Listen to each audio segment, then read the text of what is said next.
Welcome to the Got Questions podcast. And today we're going to be discussing a very interesting topic, definitely not something that we've discussed so far on the podcast, but our special guest today is Dr. John Lennox.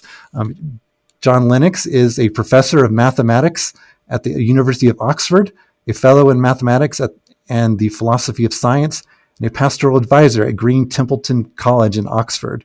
He's the author of numerous books on science and the big questions, as well as the intellectual defense of Christianity. He has lectured extensively around the world and has debated many public intellectuals and cultural commentators that include Richard Dawkins, Christopher Hitchens, and Peter Singer, among others. So, Dr. John Lennox, welcome to the show. Thank you very much. I'm delighted to be on it, and I like your logo, Got Questions. Well, thank you. That's what we do. And I in reading your books and hear you speak, I know you, one of God's callings on your life is to answer some of the big questions out there. So today we're actually going to be discussing your most recent book, 2084, which is about artificial intelligence. So let's lead off with a question to get us started. So what is artificial intelligence? Why should we care about it? And why is there so much fascination about artificial intelligence? Well, that's three questions. So yes. Let's try and remember to take them in order. Artificial intelligence has two forms, and they're really very different. The first form, which is called usually narrow AI, is the artificial intelligence systems that are up and running and used all over the place. So let me describe a typical AI system. Consists of a computer, a powerful computer, a large database, and software that recognizes patterns. So, for instance, suppose we are interested in diseases of the lung, coronavirus hitting us or something like this. Our database may consist of 500,000 X-ray pictures of people's lungs, and they're labeled with the diseases that they represent by top medical people. And then they take a picture of my lungs, and the AI system compares the picture of my lungs with the 500,000 in the database, and it matches the nearest one, and it puts out a diagnosis. And these days, that is used all the time and will give you usually a better diagnosis than your local hospital would. So it's a highly useful tool being used in diagnostics. Another example is connected with our smartphones. We have various AI systems. One of the simplest and most obvious is the tracker that tracks our purchases, say on Amazon. And then we find a little pop-up that says people that bought what you've just bought also were interested in so-and-so. And that's a very common mechanism. Now, there are all kinds of pluses and minuses. We'll get into those in a little while. But the second kind of AI, which is artificial general intelligence, is very different. And the way to see the difference is to realize that the AI systems that are now up and running all do one thing, and one thing alone, that it normally requires human intelligence to do. That's why it's called artificial intelligence. It's not real intelligence. The system doesn't know what it's doing.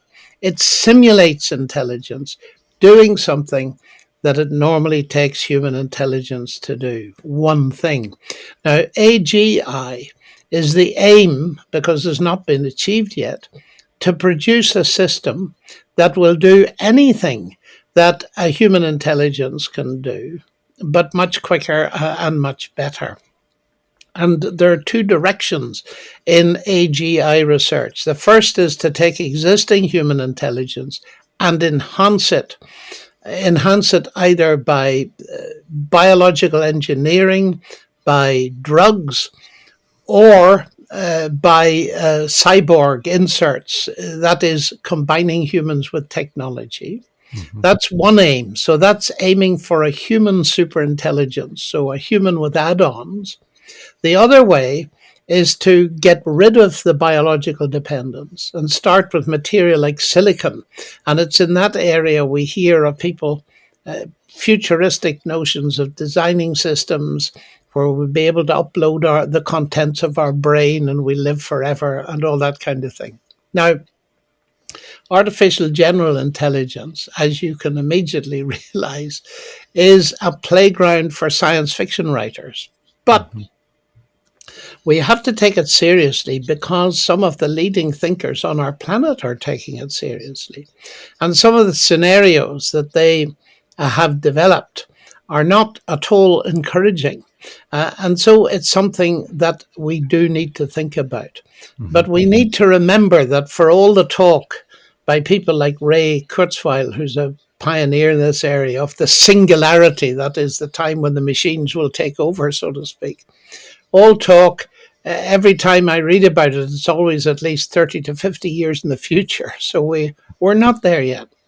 But that's basically what it is. Now, what was your second question?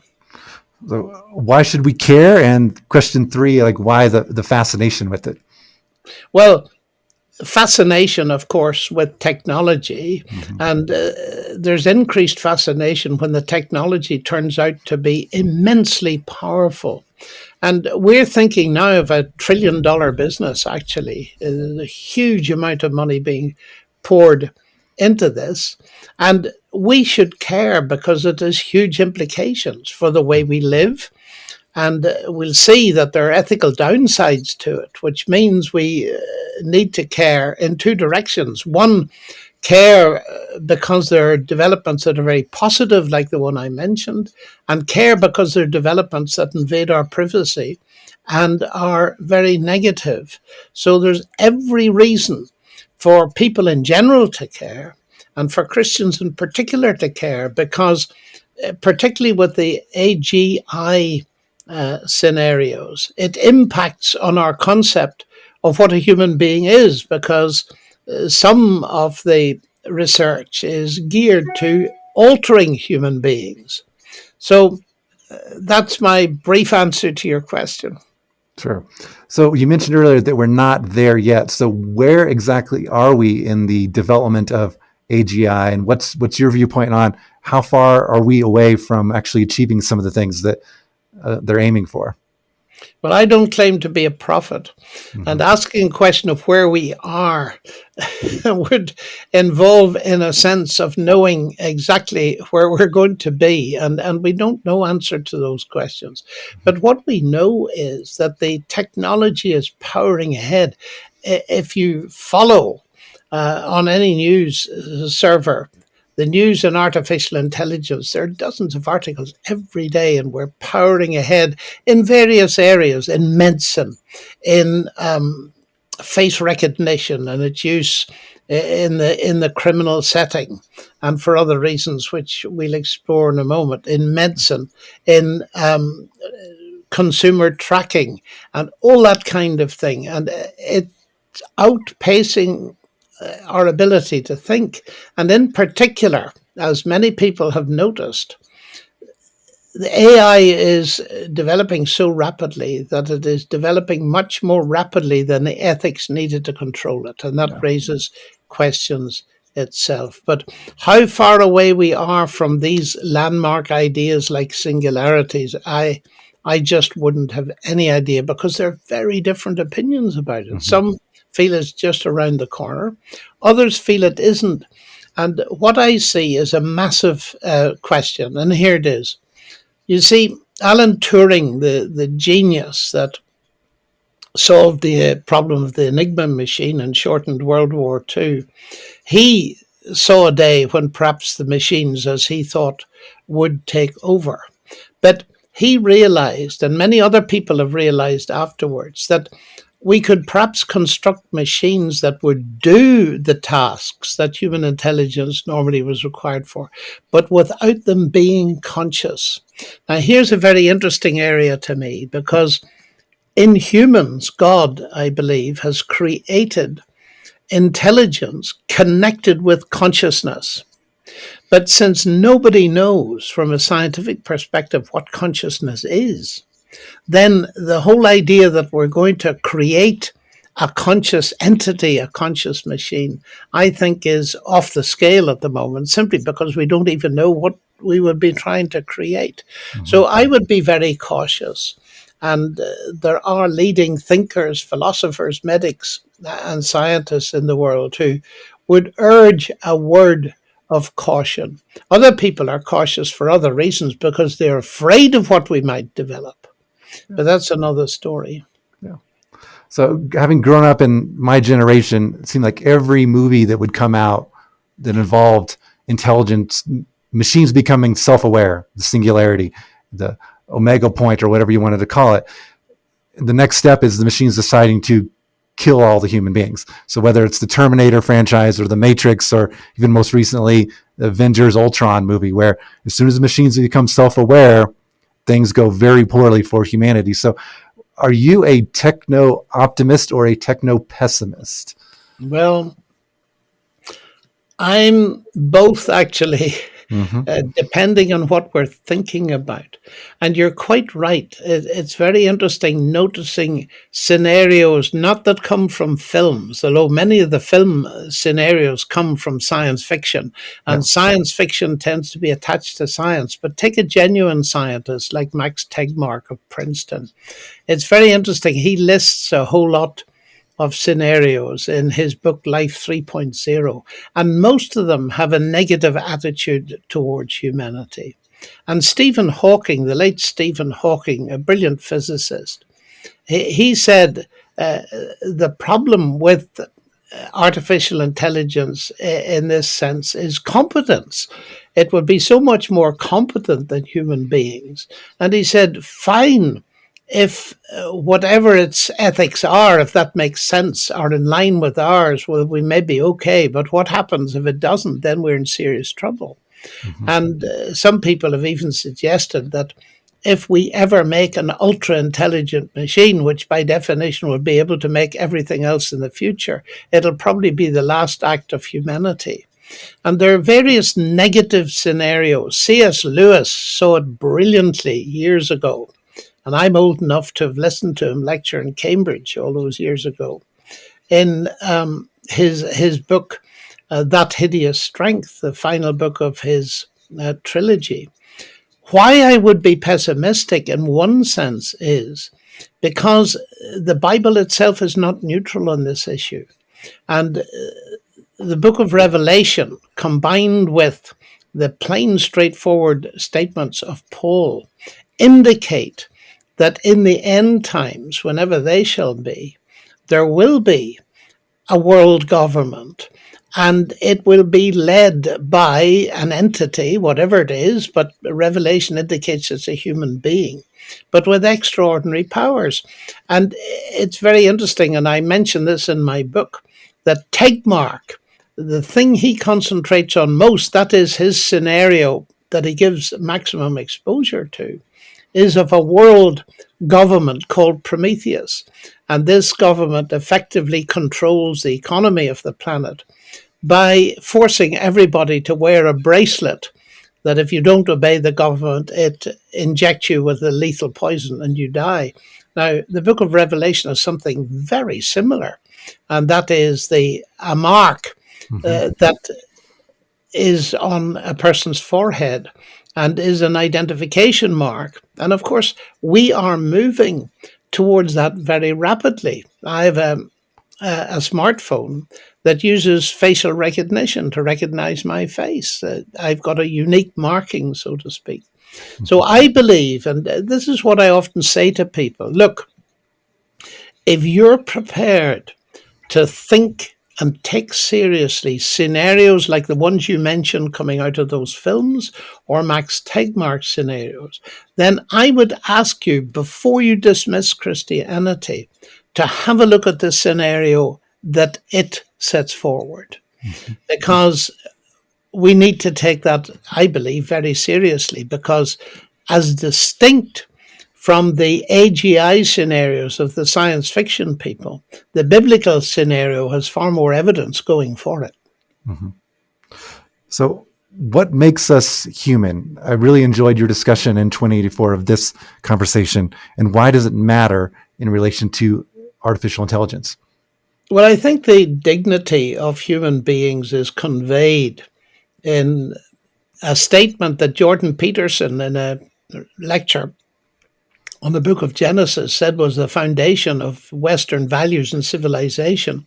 And that is the fact that human beings, according to the biblical worldview, are made in the image of God as moral and intelligent beings. And this gives us immense value and dignity. The Bible tells us that the universe shows the glory of God, and I love watching the stars through my telescope in my back garden. But the heavens, although they show God's glory, they weren't made in his image. We are. And that gives us huge dignity. But it also means that if we start to mess about with the fundamental constitution of human beings, now that's distinct from repairing a broken leg or giving me glasses so that I can see you clearly. If we start to mess around with the germline so that we specify the kind of human beings that will come out in the future, as C.S. Lewis points out, they won't be human at all. They'll simply be human artifacts. Then I think when we start to play God, we're playing with some very dangerous fire. And it would seem that there are quite a number of people around this world who argue simply if it can be done, it should be done, and they'll do it. So we can see some fairly horrific things developing, human chimeras and so on.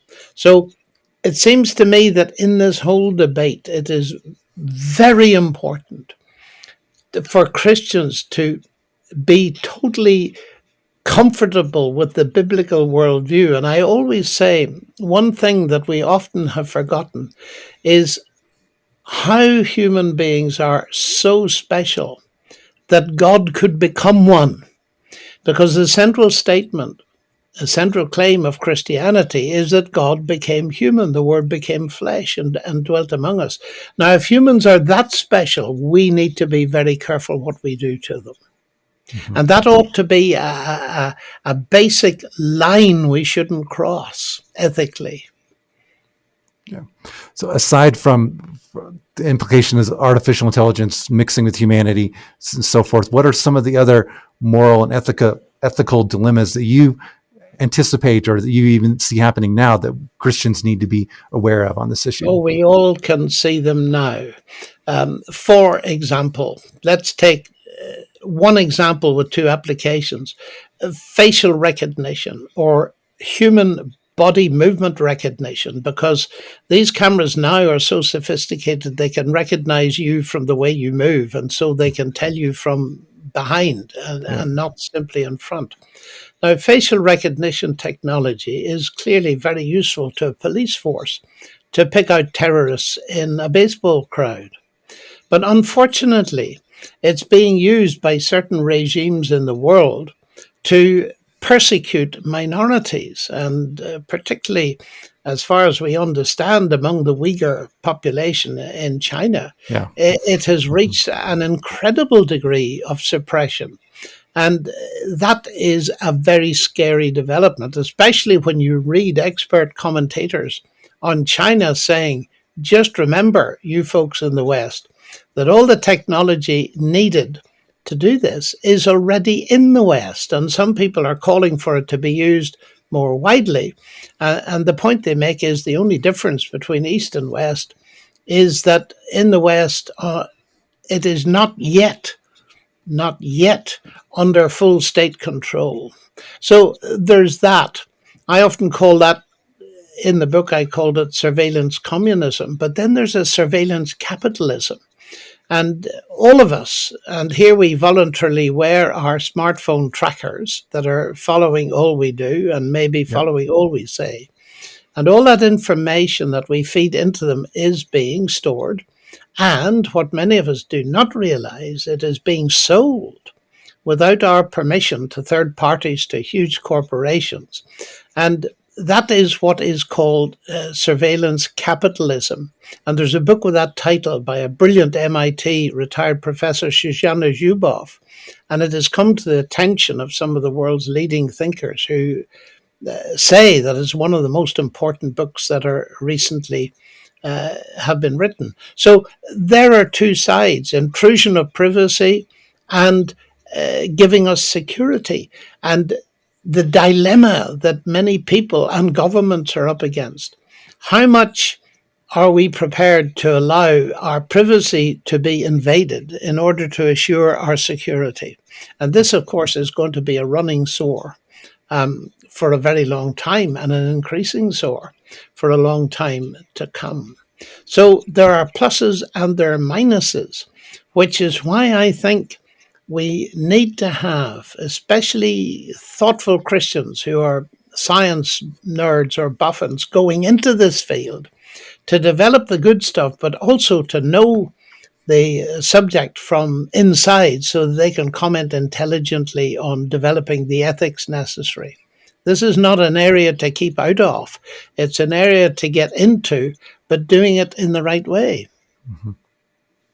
So this is Got Questions podcast with Dr. John Lennox on his book 2084, The Artificial Intelligence and the Future of Humanity. So for our final question, I strongly encourage our listeners to purchase the book. It's a great read.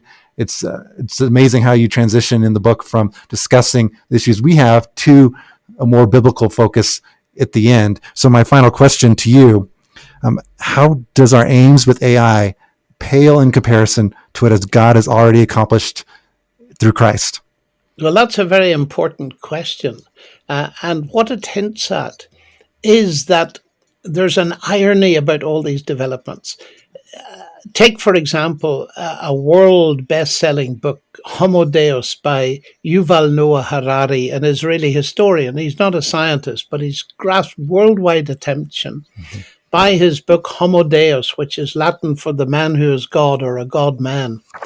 And he says that there are two major agendas for humanity for the 21st century. Number one is conquering physical death, so that humans, although they may die, they don't have to die.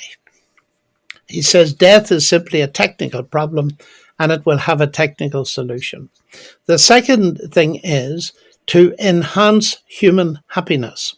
And his program for doing that is by drugs, genetic engineering, all this kind of thing, making new man and transferring man from the animal from which he's come, according to Harari, from Homo sapiens into Homo Deus. In other words, turning humans into a kind of God. Now, the interesting thing about that is that's a very ancient agenda. Mm-hmm. It starts on page 2 or 3 of the Bible, when the temptation came to the first humans. They were told by God's enemy that God actually wanted to suppress them and didn't want them to realize their full potential, so they should eat of the forbidden fruit, and then they'd be as gods. There you are, the man who is God, knowing good and evil. And they did not realize it would be a half-truth, because the knowledge of good and evil is not knowledge you want to have. And ever since, the lie has been spread about by all kinds of philosophers, thinkers, and even religious people, that God is trying to suppress you. If you want to rise to your full potential, the best way is to get rid of God, be autonomous, and realize that you can be a God. And now with all this addition. Now, it's very interesting that this is a human attempt to become as God. The Christian message is the exact opposite of that. It tells us that we can't do it. The attempts to do it have been absolutely catastrophic. For instance, in the eugenics of Nazi Germany and Soviet Russia, the attempt to make a new man led to the death of millions of people. We can't reach God, but God can reach us. And it's not the Christian message is the opposite of the AGI message. It's not that you can reach God by all this technology, but it's God can reach you by becoming human. The Word became flesh. Now, Harari's agenda is to conquer physical death. And when people mention that to me, I say, well, he's far too late. And they say, what do you mean? I said, the problem of physical death has actually already been solved 20 centuries ago by the resurrection of Jesus Christ. And here's the good news. What that implies is that Christ is still alive today. And if we're prepared to trust him and repent of the mess we've made of our own lives and those of others, if that's what has happened, he's prepared to receive us and do what?